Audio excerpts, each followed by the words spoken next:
تو این هوا داریم میریم آبشار. ببین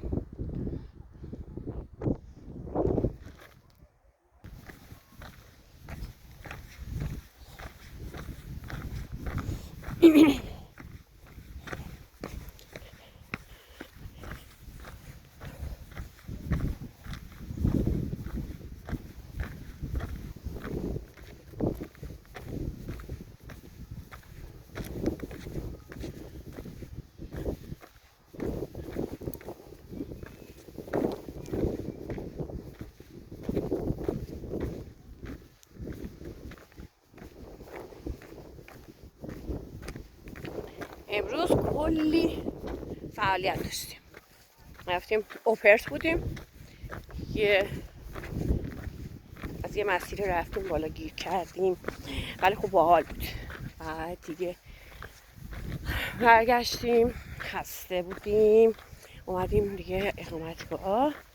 یه مسیری که با نیسان میرفتیم کلی دست انداز داشت و بعد دیگه اومدیم یه ناهاری خوردیم. الان دیگه النا میگه چی؟ میبینیش؟ داره میاد. بریم آبشار. بریم آبشار. حالا میخوایم بریم آبشار. بریم ببینیم خانم چی میگه. خب داشته باشیم.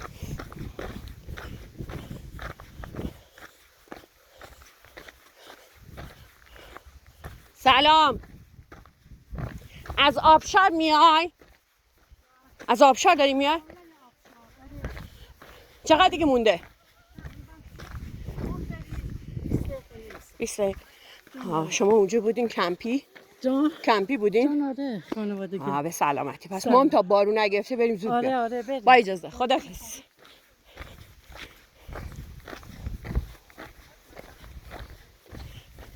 درود. سلام. مرسی. مرسی عزیزم. درود بر شما. سلام.